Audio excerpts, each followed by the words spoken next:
Bismillahirrahmanirrahim. Assalamualaikum warahmatullahi wabarakatuh. Alhamdulillahirabbil alamin. Assalatu wassalamu ala Rasulillah. Segala puji kehadirat Allah Subhanahu wa taala, Tuhan semesta alam serta pencipta langit dan bumi.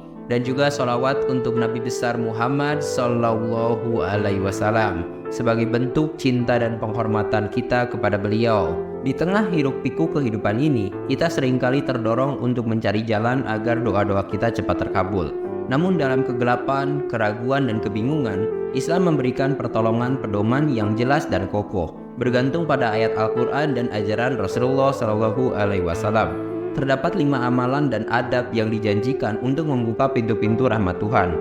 Mari kita bersama-sama merenungkan dan menjelajahi dalil-dalil yang menginspirasi, yang tidak hanya menuntun, tetapi juga memikat hati kita, membawa pikiran kita pada perjalanan spiritual yang mendalam. Saksikanlah dan biarkanlah diri kalian terpesona oleh kebijakan ilahi yang terwujud dalam petunjuk suci. Untuk amalan yang pertama itu berdoa dengan tulus dan ikhlas. Ketulusan dan keikhlasan dalam berdoa itu sangat penting karena Allah Subhanahu wa taala mengutamakan niat dan keadaan hati seseorang. Allah Subhanahu wa taala juga berfirman dalam surah Al-Baqarah ayat ke-186. Dan apabila hamba-hambaku bertanya kepadamu Muhammad tentang aku, maka jawablah bahwasanya aku adalah dekat. Aku mengabulkan permohonan orang yang berdoa apabila ia berdoa kepadaku. Hendaklah mereka itu memenuhi segala perintahku dan beriman kepadaku, agar mereka selalu berada dalam kebenaran. Ayat ini menunjukkan bahwa Allah Subhanahu wa taala mendengarkan doa setiap hambanya. Tetapi kabulnya doa tergantung pada keadaan hati dan ketulusan dalam berdoa. Ketika seseorang berdoa dengan tulus dan ikhlas, tanpa pamrih atau motif yang tersembunyi, maka doanya lebih mungkin untuk dikabulkan oleh Allah Subhanahu wa taala. Ini menggarisbawahi pentingnya memelihara keikhlasan dalam hati saat berdoa. Karena Allah Maha mengetahui segala sesuatu, termasuk niat di dalam hati manusia.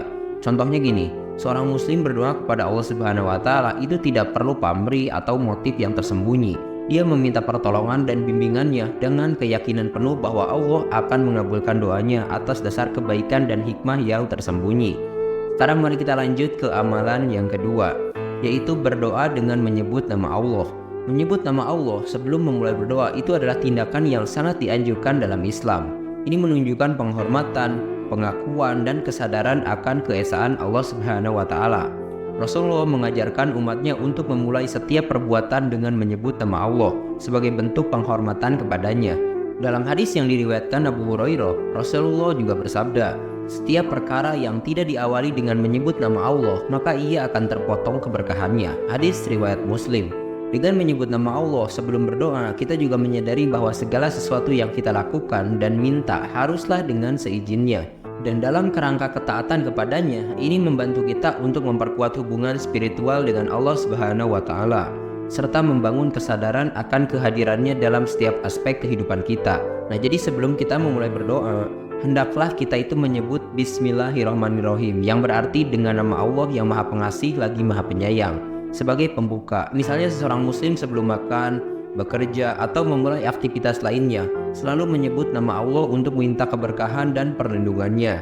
Sekarang mari kita lanjut ke amalan yang ketiga, yaitu memuji dan mengagungkan Allah Subhanahu wa taala. Sebelum meminta sesuatu dalam doa, sangat dianjurkan untuk memuji dan mengagungkan Allah terlebih dahulu. Ini merupakan bentuk pengakuan atas kebesarannya dan kerendahan hati kita sebagai hambanya.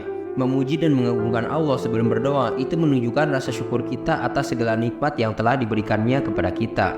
Allah Subhanahu wa taala berfirman dalam Al-Qur'an surah Fatir ayat ke-34, "Maka bertasbihlah kepada Allah di waktu pagi dan petang." Ayat ini mengajarkan kita untuk senantiasa mengucapkan tasbih atau memuji kepada Allah Subhanahu wa taala, baik di pagi hari maupun di petang hari atau di sore hari.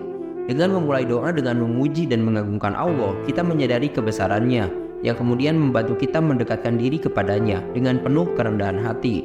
Ini juga menciptakan suasana hati yang lebih baik untuk berkomunikasi dengannya dan menunjukkan penghormatan serta rasa takzim kita kepada Sang Pencipta. Nah, sebelum kita meminta kebutuhan atau berdoa, seseorang memulai doa dengan memuji dan mengagungkan Allah Subhanahu wa taala. Misalnya gini, kalian misalnya bisa memulai doa dengan mengucapkan Subhanallah atau yang berarti Maha Suci Allah, atau mungkin Alhamdulillah yang berarti segala puji bagi Allah, atau bisa juga Allahu Akbar atau yang berarti Allah Maha Besar. untuk menunjukkan penghormatan dan rasa syukur kepada Sang Pencipta.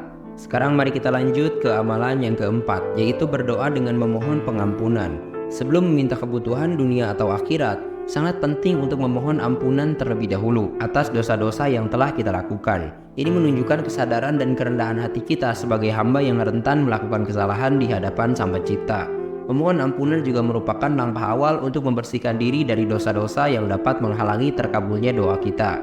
Allah Subhanahu wa Ta'ala berfirman lagi dalam surah Nuh ayat ke-10 sampai ke-12. Maka aku katakan kepada mereka, minta ampunanlah kepada Tuhanmu. Sesungguhnya Dia adalah Maha Pengampun. Dia akan mengirimkan hujan kepada kalian dengan lebat dan menambah kekuatan kepada kekuatanmu. Dan janganlah kamu berpaling dari agamanya dengan berbuat dosa. Ayat ini menekankan pentingnya memohon ampunan kepada Allah Subhanahu wa Ta'ala sebagai langkah awal untuk mendapatkan rahmat-Nya. Ketika kita mengakui dosa-dosa kita dan memohon ampunannya dengan tulus, Allah dengan kemurahan hatinya akan mengampuni dosa-dosa tersebut dan merahmati kita dengan karunia-Nya. Dengan demikian, memohon ampunan merupakan salah satu adab yang penting dalam berdoa agar lebih mungkin untuk dikabulkan oleh Allah Subhanahu wa Ta'ala.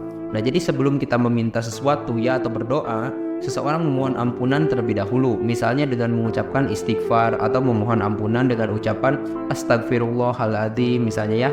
Dan itu berarti aku memohon ampunan kepada Allah yang Maha Agung untuk membersihkan diri dari dosa-dosanya.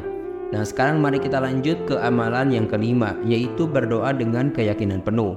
Ketika berdoa, sangatlah penting untuk memiliki keyakinan kuat bahwa Allah Subhanahu wa Ta'ala akan mengabulkan doa kita. Keyakinan juga adalah pondasi dari kekuatan spiritual yang mendorong kita untuk dikabulkannya doa. Tanpa keyakinan yang kuat, doa menjadi kurang efektif karena kekuatan doa terletak pada keyakinan yang kita miliki. Rasulullah juga pernah bersabda yang diriwayatkan oleh Imam Ahmad, berdoalah kepada Allah dengan keyakinan bahwa Dia pasti akan mengabulkan doamu. Dalam hadis ini, Rasul menekankan pentingnya memiliki keyakinan penuh dalam doa kita kepada Allah Subhanahu wa Ta'ala. Keyakinan yang kuat juga menguatkan doa kita dan membuka pintu rahmat Allah Subhanahu wa Ta'ala. Keyakinan penuh dalam doa itu mencerminkan kepasrahan kita kepada kehendak Allah. Kita meyakini bahwa Allah mengetahui apa yang terbaik untuk kita dan bahwa Dia akan mengabulkan doa kita pada waktu yang tepat dengan cara yang terbaik. Untuk contoh praktek amalan yang bisa kalian lakukan, itu kalian bisa mulai berdoa dengan keyakinan yang teguh bahwa Allah Subhanahu wa Ta'ala akan mengabulkan doanya.